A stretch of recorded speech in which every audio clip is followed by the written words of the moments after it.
Hello, everybody. My name is Jose Romero, one of the reference librarians here at West Orange Public Library.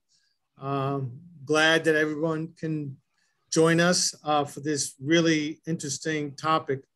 I'd like to introduce Lindsley Medlin. Medlin. It's going to take a while. He is going to give us a presentation on using Bitcoins and cryptocurrency.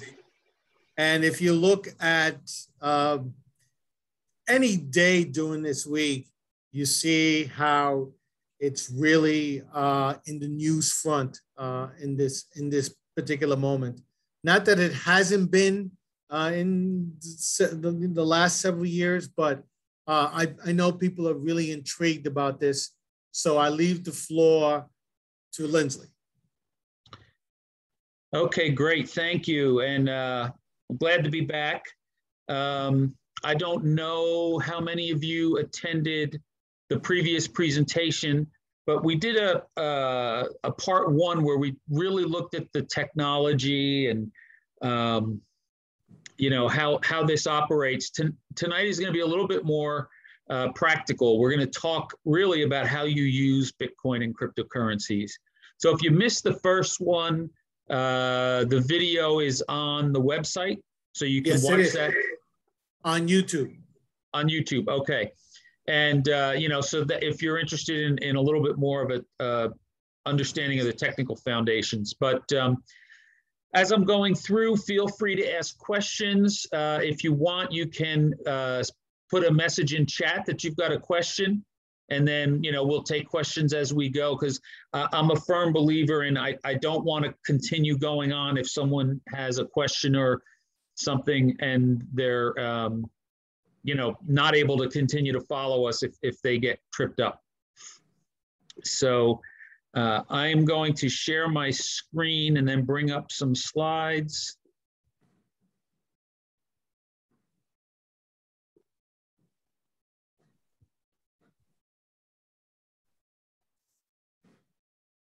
Okay.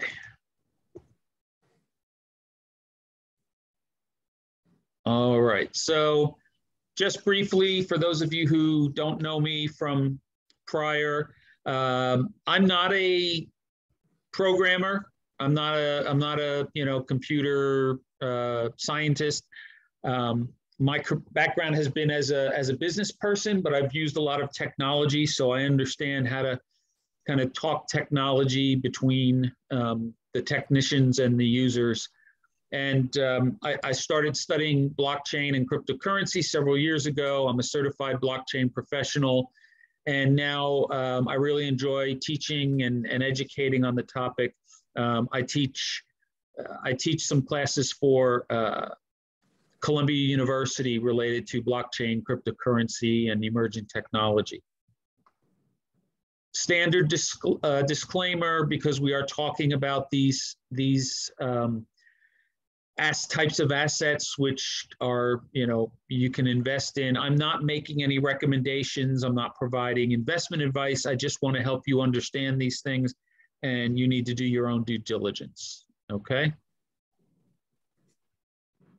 So we're going to go through a quick introduction, which just touches on a few things that we covered the last time, and then we'll really dive into what are cryptocurrencies and how can you use them. So a cryptocurrency is a new form of peer-to-peer digital money.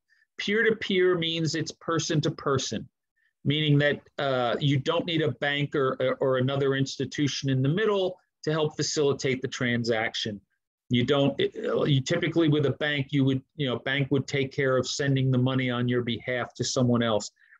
This goes person to person, and it's digital money. The current cryptocurrency environment was created when Bitcoin was launched, and it uses blockchain technology as a way to maintain the ledger. And then we talked a little bit about what some people were saying. We're not really going to discuss these ad nauseum, but you've got, you know, people saying positive things and negative things. You know, Warren Buffett is not a fan. this quote from the chairman of Goldman Sachs, I think, is interesting. He doesn't make an endorsement either way, but he says, just remember that people were skeptical when paper money displaced gold. And if you think about it, after paper money, then you had, checks as well. And then you had credit cards, right? And all of these things were new innovations in money, and Bitcoin and cryptocurrencies are the same. Paul Krugman doesn't like it. Richard Branson thinks it's a powerful technology. And the former, chairman of the Federal Reserve says that, this technology could really provide a lot of innovation in the financial payment space.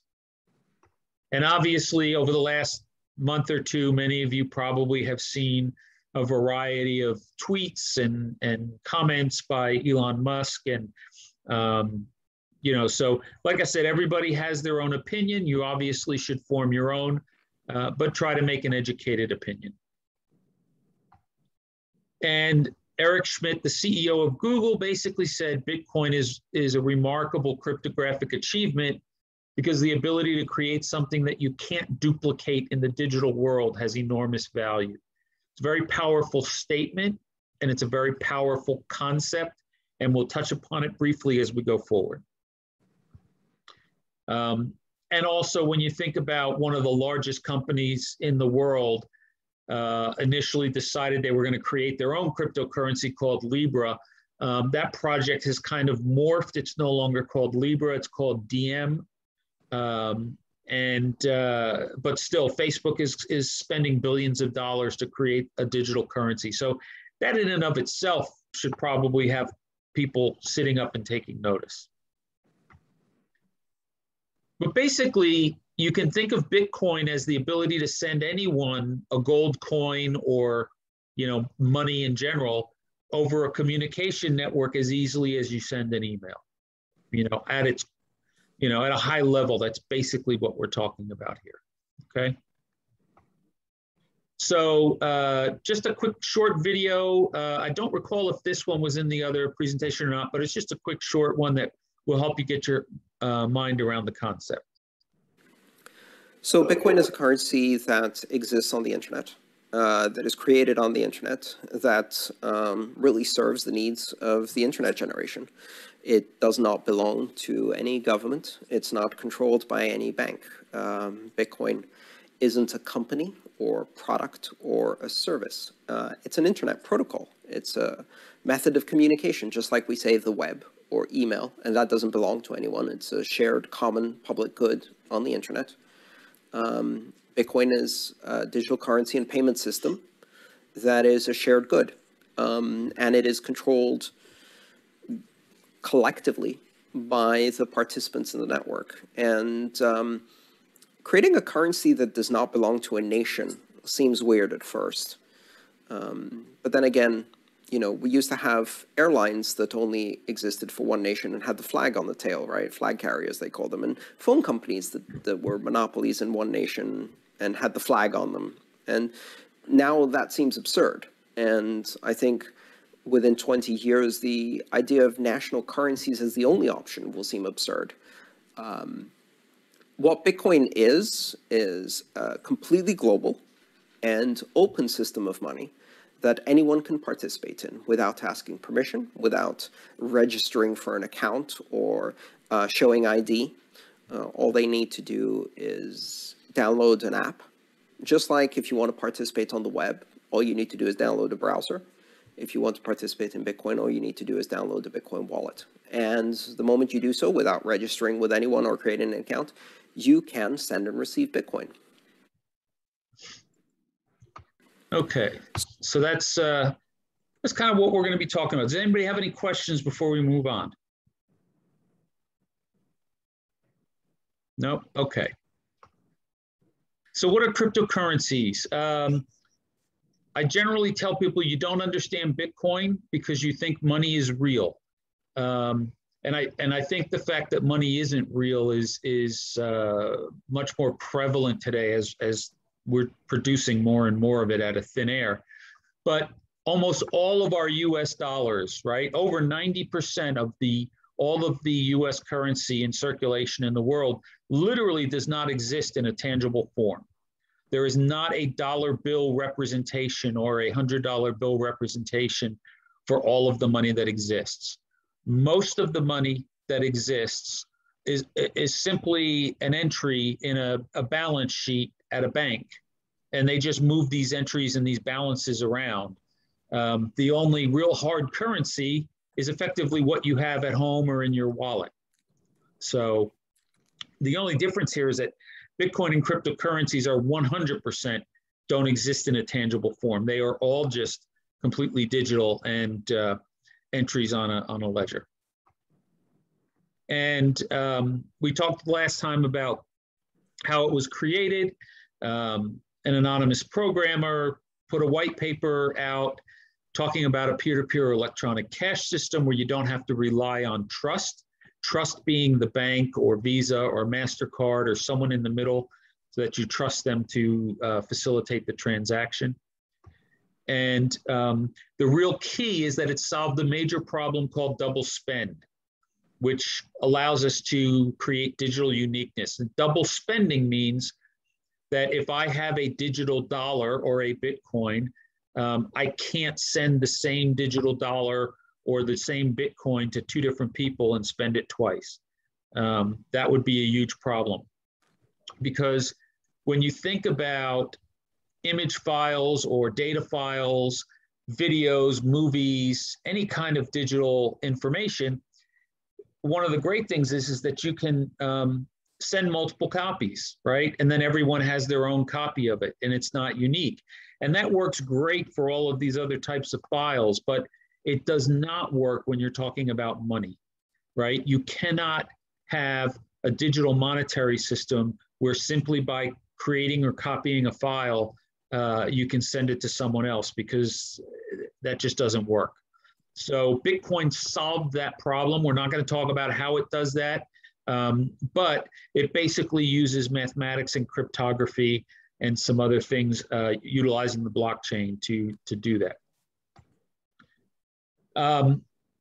Cryptocurrencies can be used as currencies, much like the dollar, the euro, the yen. They can be used as a store of value, similar to how we use gold and silver. And they can be used as a payment system, much like we use Visa and MasterCard, PayPal, or Venmo. The interesting thing is that cash is a currency, but not a payment system. Visa and MasterCard are payment systems, but they're not currencies. Bitcoin and cryptocurrencies are both. They are currencies, but they also are their own payment systems, which makes them a bit unique. And Bitcoin uses the blockchain, which is simply a shared accounting ledger, which, again, we're not going to get into how it all works, but it uses cryptography and a computer network to track these ledgers and assets and secure them from being tampered with. And a ledger is nothing more than a historical record of the transactions. So that picture on the right is going to be a ledger. Basically, that's a checkbook register. And you can always look back and see the previous transactions versus that image on the left, which is an Excel spreadsheet or a database where when you update the data in there, you can't go back and see the old data. It gets overwritten. So, you know, we're talking about ledgers where you can track the history. Okay. So a quick video. We may have watched this last time, but again, I think just to help you get your brain around how it works, this is a good video that tells you how Bitcoin and cryptocurrencies work.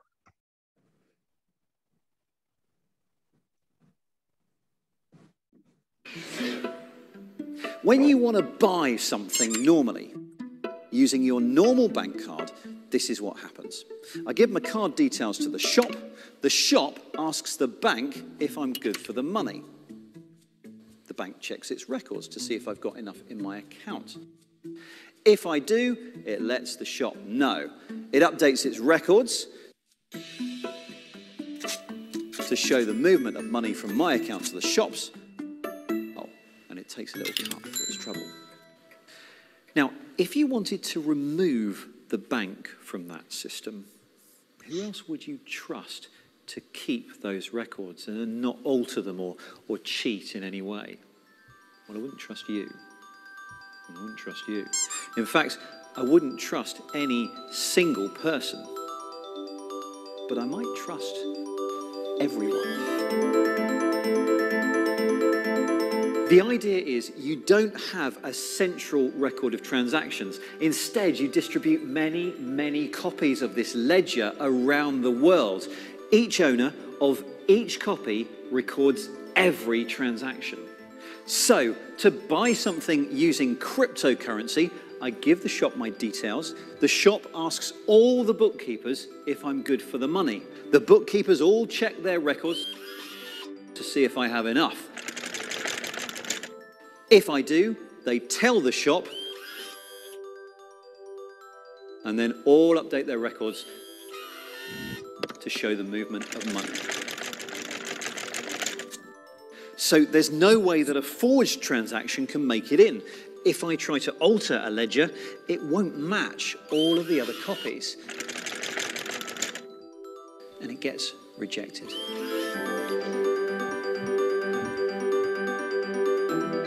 Oh, and one of them, at random, will be given a reward of some newly created cryptocurrency.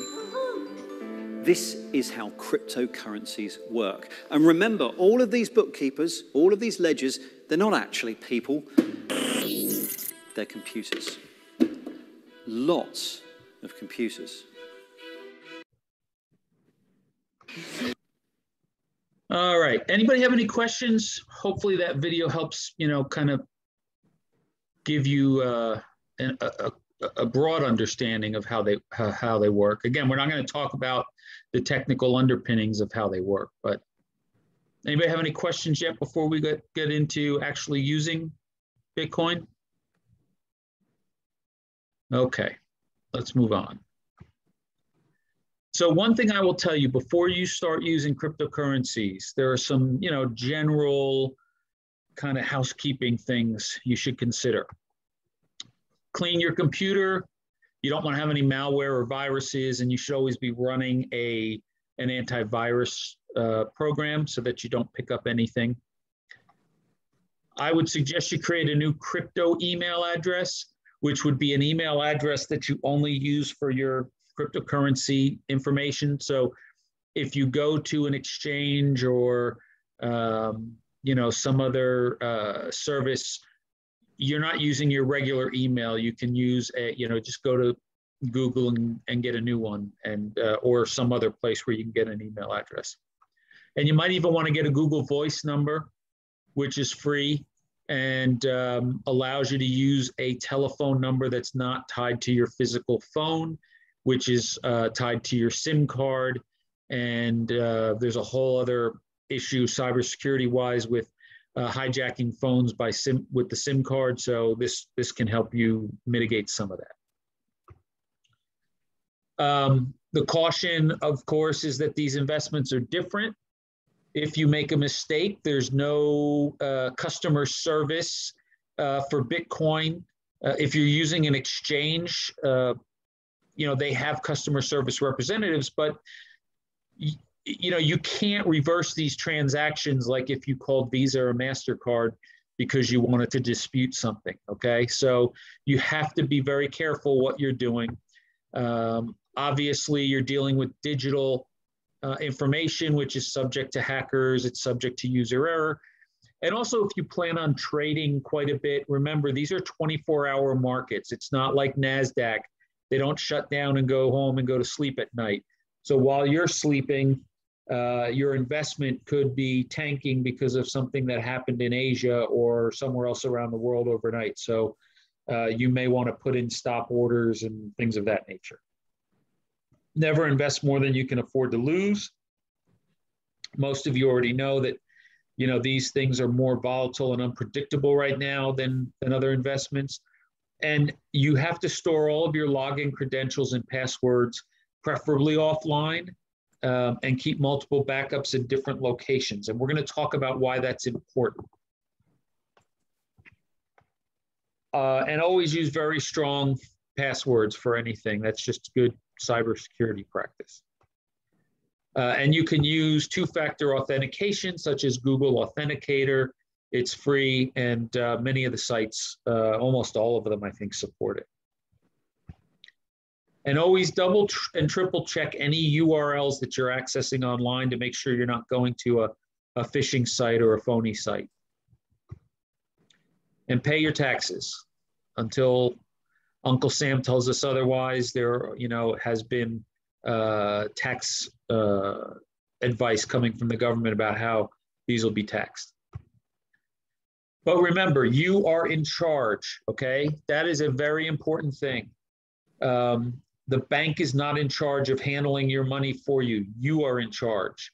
And so you have the responsibility to make sure you know what you're doing and that you're not making mistakes. Because if you accidentally send your Bitcoin to the wrong address, it'll go to somebody and you have no idea who they are. And if they're not a nice person who doesn't know why you sent the Bitcoin, they probably won't send it back.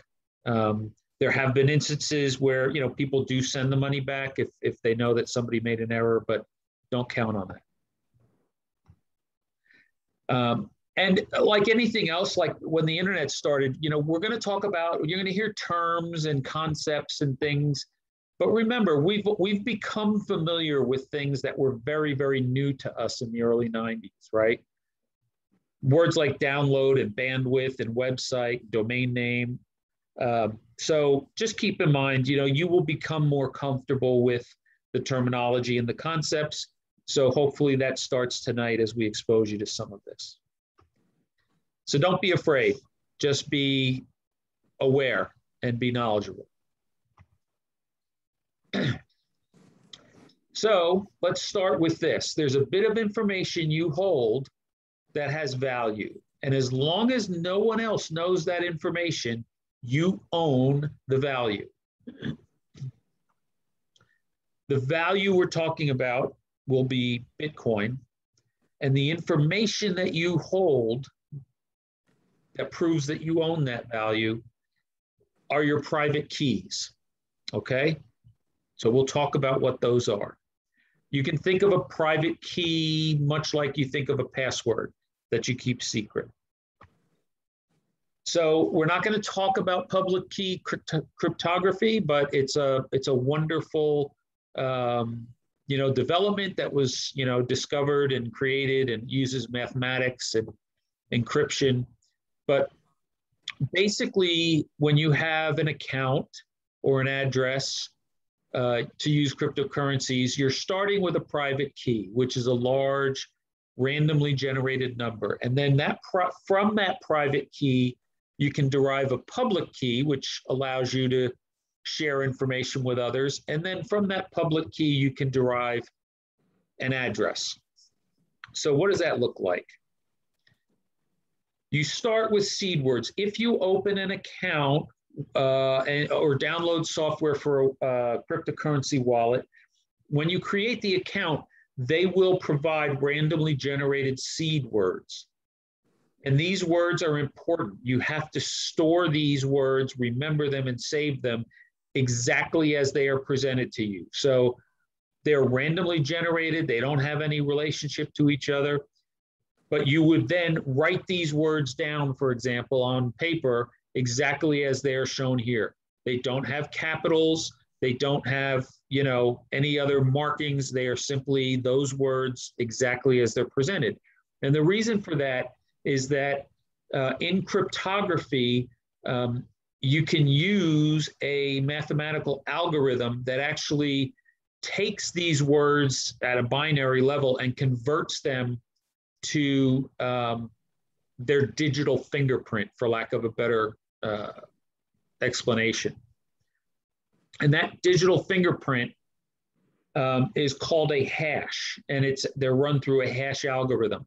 But that generates the private key. So this private key, right, is the private key for the seed words that we just saw above. So you load those words into the algorithm, and it gives you this key. Okay, you can save that private key, But you can also obviously save the seed words, because the seed words will always generate that private key for you. So that's the key to keeping and maintaining and unlocking the value of your Bitcoin. And then you can use the private key to generate a public key and to generate addresses and whatnot. And we'll see what some of those look like.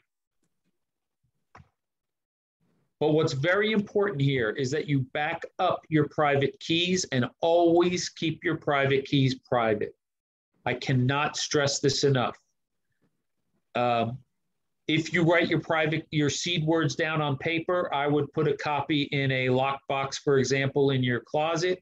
I would put a copy in your bank deposit vault in case your house burns down, because if you lose those seed words, there's nobody who can get them for you. The software that you're using, they don't store those keywords. They cannot provide them to you. So once you have those seed words, you're on your own, and you've got to make sure that you protect them and secure them. And there's a saying within crypto that says, not your keys, not your coins. Remember, I said there's information that if you own the information, you own the value. If you don't own the keys, you don't own the coins. If someone else has your private key, they can access your assets and take them from you. And that's why you want to protect that information. So you should never fall for something that says, if you want to see if your private key has been stolen, enter it here and we'll check it against our database, because once you do that, you've given them your private key. And you have no one to blame but yourself. So do not do anything of that sort. You should never, you will never be asked for your private keys. And the answer to this question is yes. If you lose your private key, you will lose all of your Bitcoin. It will still be in the ledger on the blockchain in the network, but because you don't have the private key associated with that address, you cannot use and send or retrieve that value. All right, is everyone okay? Does everyone understand? We talked about a couple of very important things there. Does anybody have any questions so far about that?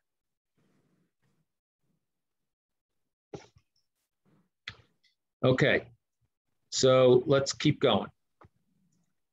So when you're using cryptocurrencies, you will be using digital wallets and addresses. An address is similar to your bank account. You provide somebody your address so that they can send you money. You send money from that account. But these addresses, remember, they're generated ultimately from the private key. So they're created and digitally signed using cryptography to verify that you are the owner of that address, okay? And the address is owned by the entity that can unlock it. And it is unlocked with a private key, and anyone who has the private key can unlock that address.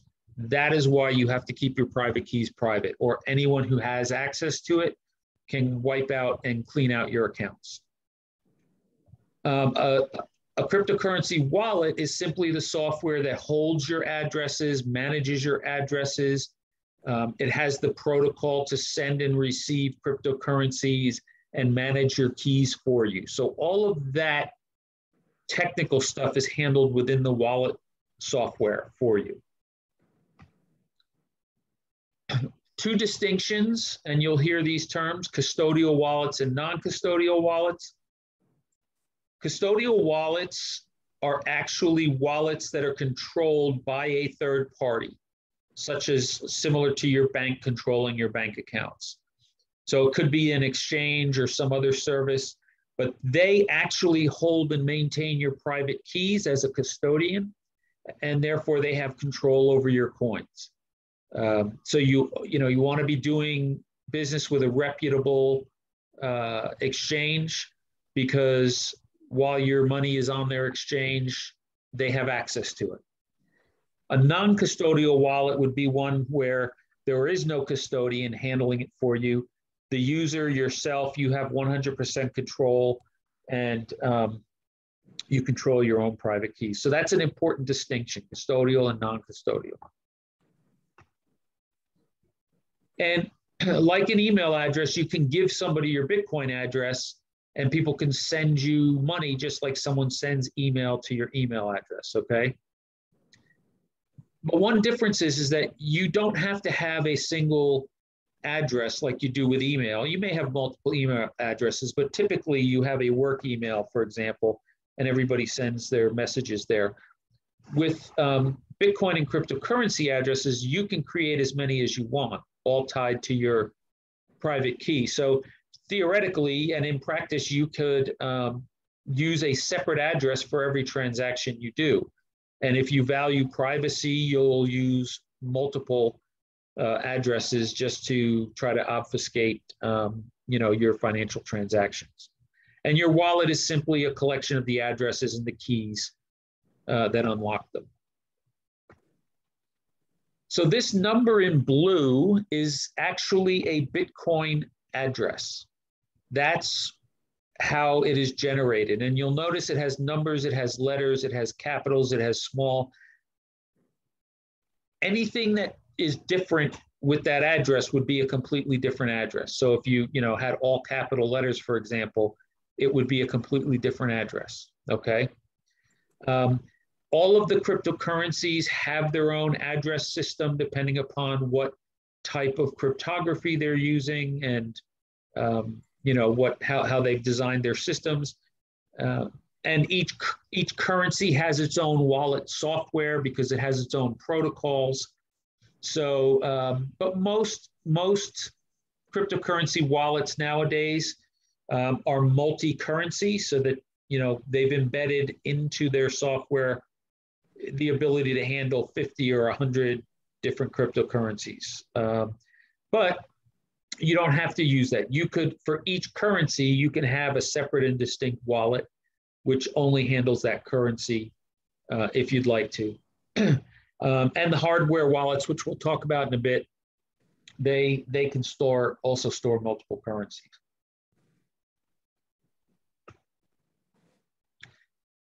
So this is just a little screenshot of a wallet software called Electrum.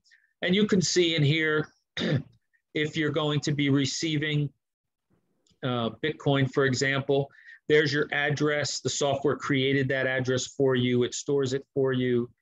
And there's a QR code so that you could actually show somebody that QR code or put it on a website or put it in an email and somebody could scan it to their phone and they'll have your address, or they could just copy and paste, the address there.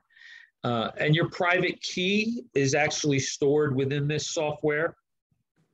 These things are very secure. But basically, if you think about it, it's similar to, a bank account, right? You have an address, you give somebody your account number. This is just a little bit more, or let's say less user-friendly at the time being, until technology continues to make it easier. So a Bitcoin wallet, much like a credit card, doesn't actually hold your Bitcoin, right? Your credit card doesn't actually hold your money. It just gives you access to using your money, right? A Bitcoin wallet does not actually hold Bitcoin. The Bitcoin information that you own is stored on the ledger, which is stored in a blockchain, which is stored on multiple computers throughout the world, okay? So, your hard drive could crash. You won't actually lose your Bitcoin if your hard drive crashes. All you have to do is get a new hard drive, use your seed words to recreate your wallet, and your Bitcoin is still safe and sound on the blockchain ledger. The wallet just contains the public and private key pairs that allow you to access your funds. Now, there's another distinction when we talk about wallets. Remember, we talk about custodial and non-custodial. There are also hot wallets and cold wallets. And simply put, hot wallets are connected to the internet and cold wallets are not connected to the internet. Therefore, the reasoning is that hot wallets are going to be less secure because they're more, susceptible to hacking, for example. And cold wallets are going to be a much more secure option because once it's not connected to the internet, it's virtually impossible to hack. And as we talked about, the function of wallets, right? Storing your private keys and public keys. Your wallets contain the protocol that interacts with the blockchain. So when you want to send your cryptocurrency or receive your cryptocurrency, all of the, the protocols for that currency are embedded into the software. You can monitor your balances. It will check the blockchain for you. It will check the exchanges for you and find out what the current prices are. All of that's built into the wallet software. So there are different types of hot wallets and cold wallets. Some hot wallets would be desktop wallets, which would be software you're running on your laptop or your desktop. Online wallets, which would be web-based or hosted. Mobile apps that run on your phone would be hot wallets because all of these things would be connected to the internet generally on a constant basis. Cold wallets would be hardware wallets and paper wallets. We're not really going to talk about paper wallets though. So here are some examples of hot wallets. Many of you may have heard of Coinbase. Coinbase is an exchange that allows you to buy and sell cryptocurrency. Think of it like,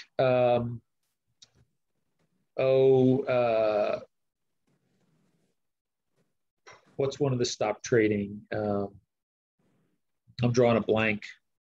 But if you think about the stock trading exchanges that you can go to buy and sell stocks, Coinbase operates the same way.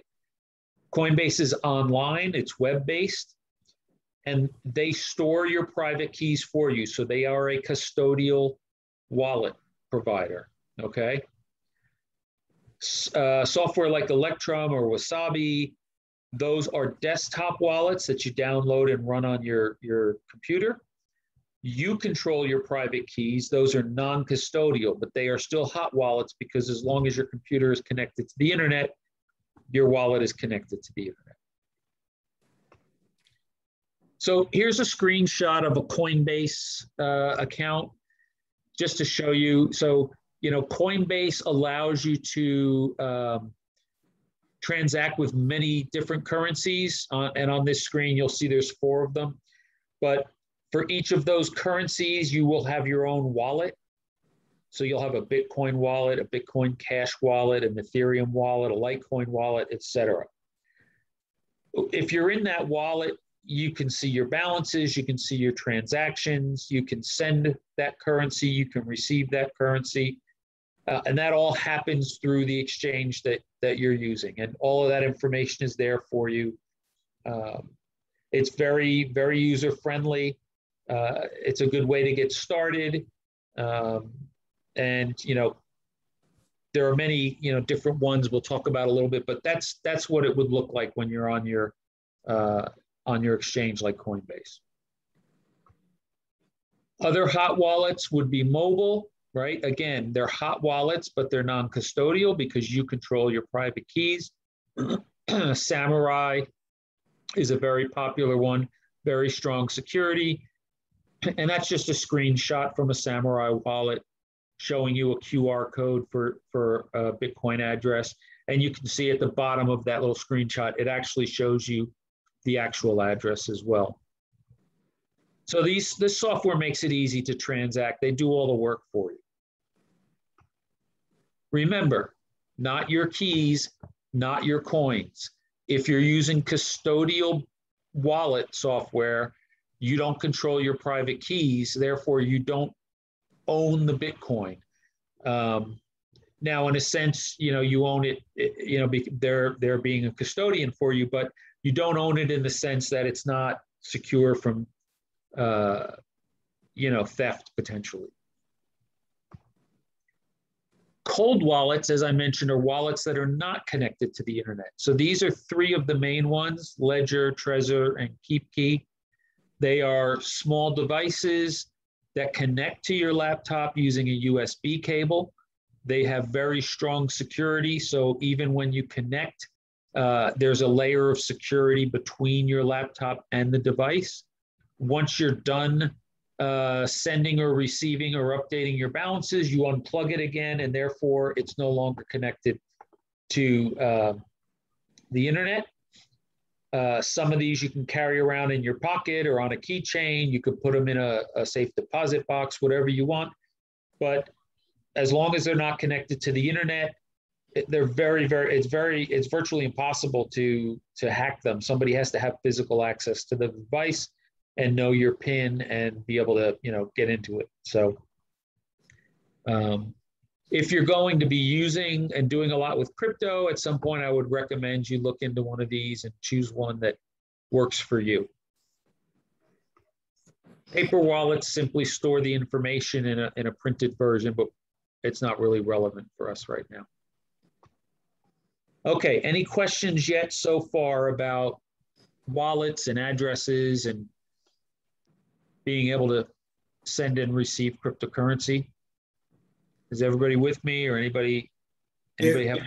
Yeah. There is a question in the chat box.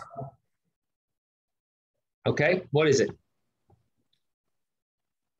Okay, 1 second. It says, what happens if someone with Bitcoin dies? That's a great question.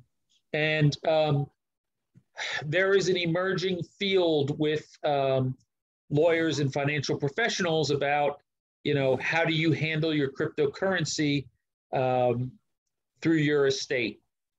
The short answer is that somebody will have to have access to your private keys when you die, or they will not get access to your Bitcoin. So there are various ways you can do that.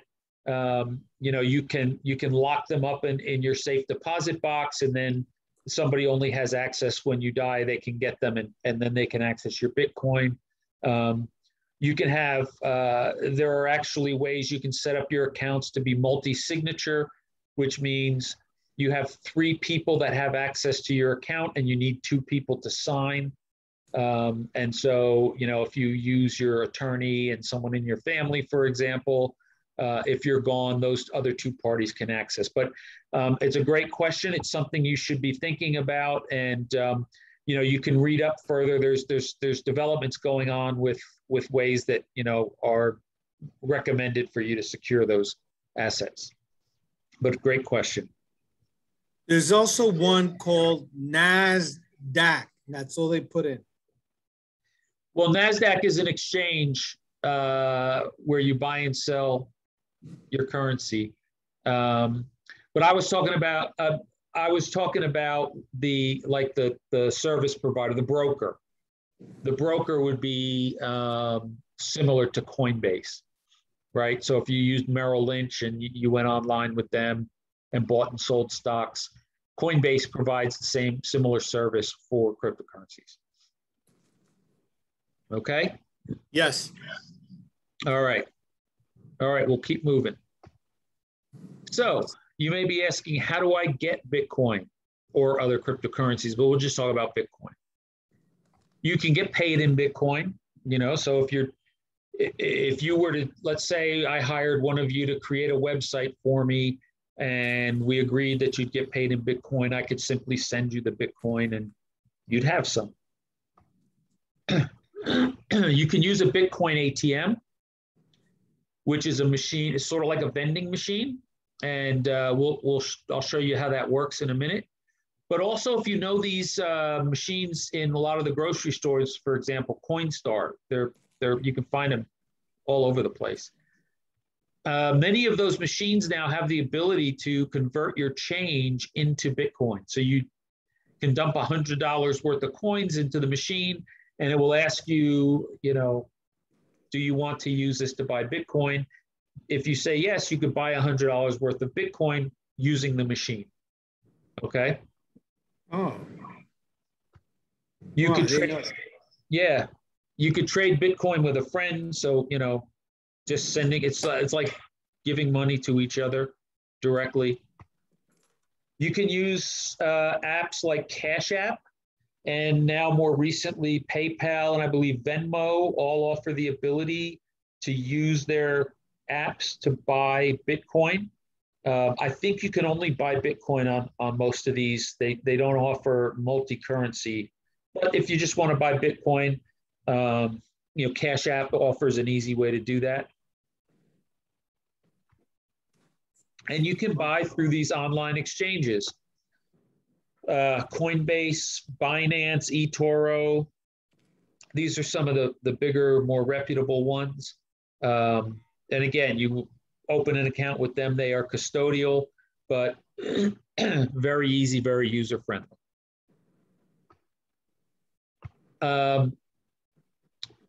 If any of you are interested, they offer incentives for people. So for example, if you use a referral link, you can get $50 from eToro if you open an account, or you can get $10 in free Bitcoin after you trade $100, from Coinbase,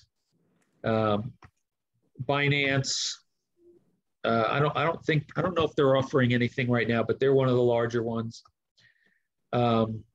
So here's a short video, and it'll show you some of these methods that we just talked about acquiring Bitcoin. One of the easiest ways to be able to get Bitcoin is through a Bitcoin ATM. And there's hundreds of them popping up around the world, mostly in North America and Europe. So here we are at the Workshop Cafe with a Bitcoin ATM, and we're going to turn $5 into Bitcoin.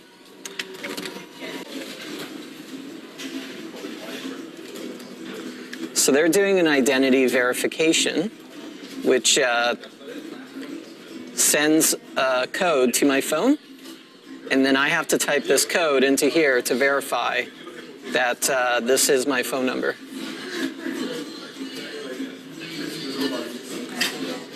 Okay, so after I verified that this is my actual phone number, now we have the choice of being able to buy Bitcoin, sell them Bitcoin, or verify our identity even more. If I want to verify my identity even more, that means I can buy more than $1,000 worth of Bitcoin. So here we're going to buy some Bitcoin. Okay, and now it's asking, do I have a Bitcoin wallet?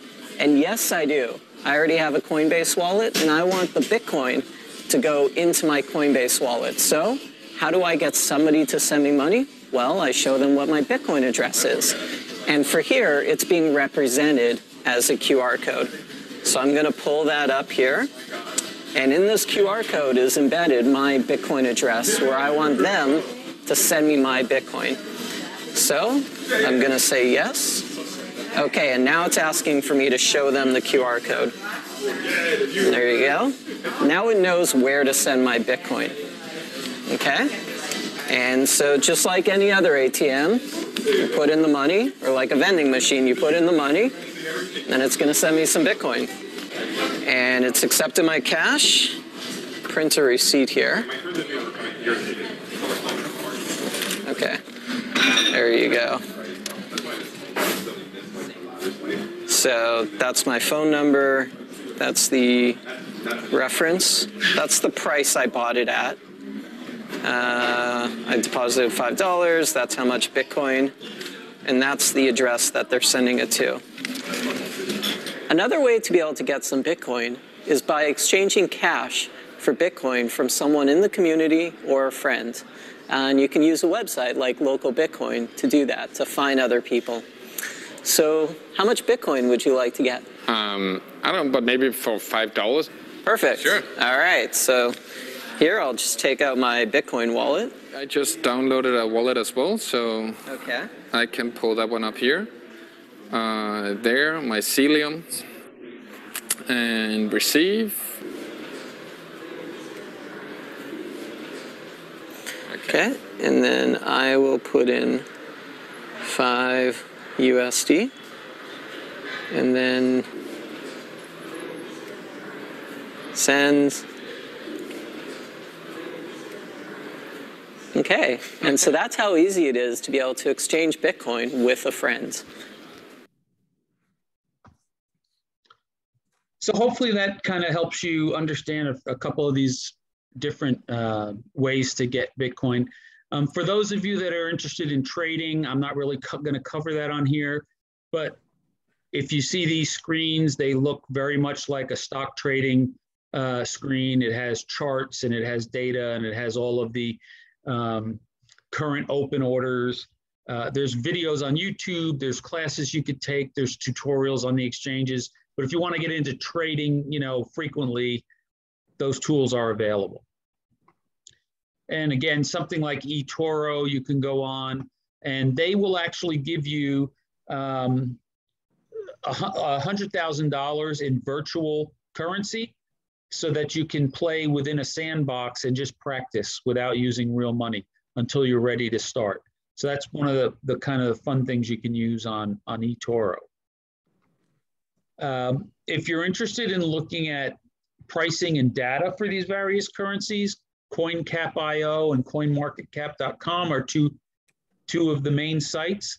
So if you go to CoinCap.io and you pull up the screen, it'll tell you at the time there were 1,907 cryptocurrencies listed, 101 different exchanges you could use, and it lists, ranking down the cryptocurrencies that you can buy and sell, and gives you information about the market cap, the supply, the volume, the change, just like if you were trading stocks. And if you wanted to use one of these, you could click in, for example, this would be looking at Bitcoin, tells you various exchanges, the pairs, whether you're trading Bitcoin for Tether, Bitcoin for US dollars, Bitcoin for Ethereum, and it gives you the price and the volume and the percentage of the market transactions. So again, all of this is available online at a site like CoinCap.io. You'll hear the term tokens. Tokens are cryptocurrencies that are used on different projects and networks. So there are various types of tokens, but to get your brain around like a utility token for a type of network, think of it like if you go to Chuck E. Cheese or you go down the shore and you go to the arcade, you turn your dollars into their tokens and then you use their tokens to access their services. The blockchain and cryptocurrency ecosystem is similar in that respect. And so there are many different kinds of tokens. Cryptocurrencies are things like Bitcoin and Litecoin, which generally function more as a financial asset. Then there are platforms like Ethereum, which works more as a platform for doing other things, and it uses its token Ether as a way to pay for those services. There are security tokens, which are tied to things like digital bonds, equities, securities. Utility tokens are accessing services.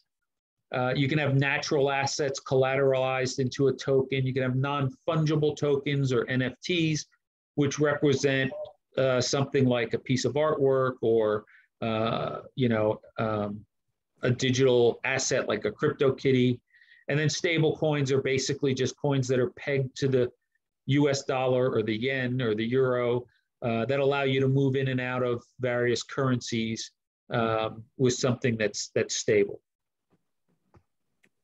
These are just some examples of services that have their own platforms and their own tokens. So really, in summary, to use these things, it's fairly simple. You download a wallet, you can open an exchange account, you can buy your Bitcoin. I would then suggest you transfer your Bitcoin offline to your wallet on your phone or on your desktop so that you control the keys and, enjoy the ride. I mean, some of these things are not for the faint of heart, but, there are lots of resources, but remember, always keep your private key secret, not your keys, not your coins. Don't share it with anyone. There are lots of good places you can go on YouTube. There's videos, there's online courses you can take at Udemy and Coursera. You can join some meetup groups where they'll have speakers, or you can, go meet with other people and talk about these things. But I encourage you to do much more education on your own. And hopefully this has given you the platform or, at least the framework around which you can continue your learning. With that, I think we can take any other questions. Yes, there is one other question in the chat box. Okay. What's the deal with gas consumption for Bitcoin? Gas consumption? Yes. I'm not sure what they mean by gas consumption. You mean energy consumption? I'm not sure either, because that's what he stated, or he or she stated. Colin, unmute yourself. You can actually ask the question verbally. Yeah, they say that it's very expensive to make the Bitcoin transactions. You mean transaction fees? Yeah.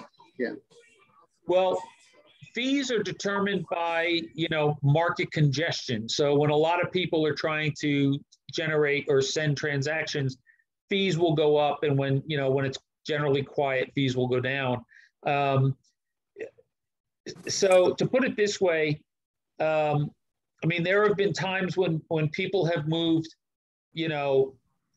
hundreds of millions or close to $1 billion in Bitcoin and have paid no more than 10 cents in fees, right? There have been other times where people have tried to send $100 and the fee would have been $20.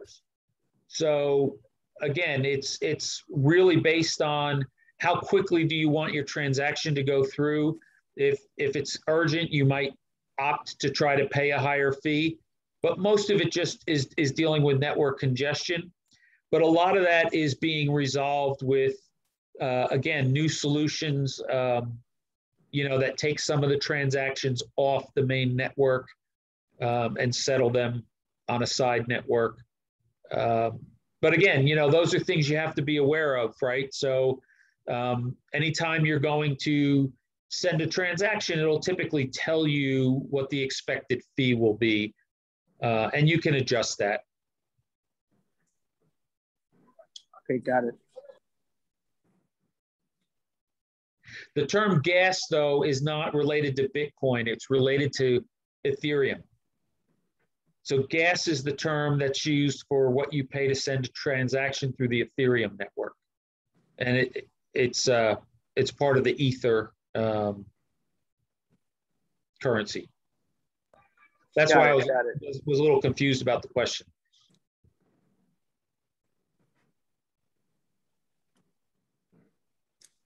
So do any of you have thoughts or desires about getting into this? Maybe start with something like the eToro sandbox, and take your fake portfolio and see how you do.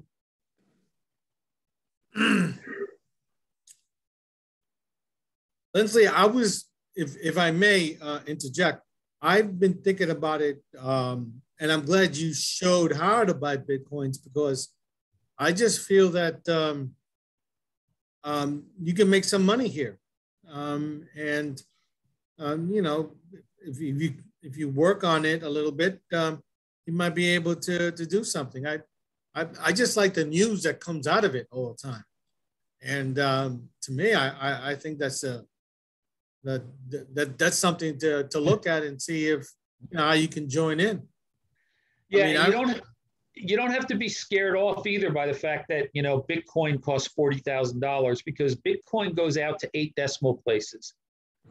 So if you want to buy $100 worth of Bitcoin, you buy a small fraction of a Bitcoin, and if the price of Bitcoin doubles, your $100 becomes $200 worth of Bitcoin. So again, you can do this in small increments. You can start maybe with $50, and if you have a friend who's interested in doing it, you could send some money back and forth to each other. And you don't have to do it with Bitcoin. You could do it with something like Redcoin or something else that's very, very inexpensive. You've seen a lot about Dogecoin recently with Elon Musk, right? Dogecoin is less than $1. So you could go out and spend $10 to buy Dogecoin and send it back and forth and get familiar and comfortable with how these things work. And you're not spending a lot of money. Yeah, I was talking to my girlfriend about this, and she's interested. And I like that competitiveness on both of us to see how we can, we can do something good. Sure. The question from Patty says, is this like buying stocks? Yeah, it's very similar. So if you're used to going online to your brokerage and, buying and selling stocks, going onto a cryptocurrency exchange and buying and selling cryptocurrency is going to be similar. It's also similar to buying and selling currencies, right? Buying yen or buying euros and then selling them. And so yeah, it's very, very similar. So if you're used to that, you'll see that the interfaces are going to be similar and you'll have a similar experience. Charles Schwab, that's the one I was drawing a blank on, right? You can use Charles Schwab, for example, to buy and sell stocks. If you use something like that, this will look similar. But remember, you've got to save those seed words. You've got to store them so that you can save your private key, and you've got to keep it private. Because if you lose that, and there have been people who have lost millions of dollars because, they've had Bitcoin and it went up so much, then they wanted to go cash out and they realized they lost their key. They couldn't access it. Oh God, that must be horrible. Yeah. So, you've got financial freedom by not having a bank in between and by having something that, somebody can't just come along and take your money out of your bank account or, devalue it because they print a bunch more. But you've got responsibility. You've got to take control and responsibility for yourself and your own assets. Yeah, exactly. Anybody else with another question? It's almost the witching hour.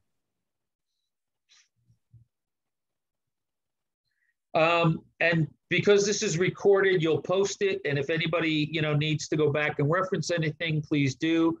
If you decide you want to, open any accounts at some of those exchanges, feel free to use those referral links so you can get the benefits of whatever they're giving, the money or whatever.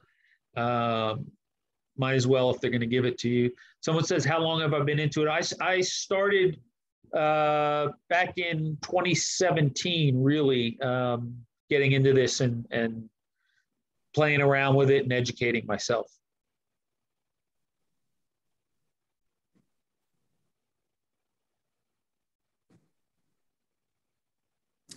Well, I want to thank you, Lindsley.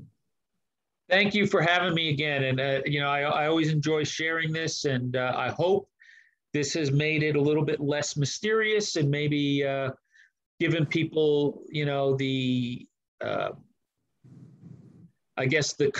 comfort to go do a little bit more research and study and start playing with it. You really have to just start playing with it to get comfortable with it. So, start small and you'll pick it up.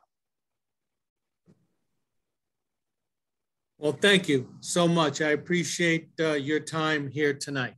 And I know our patrons also appreciate your presentation.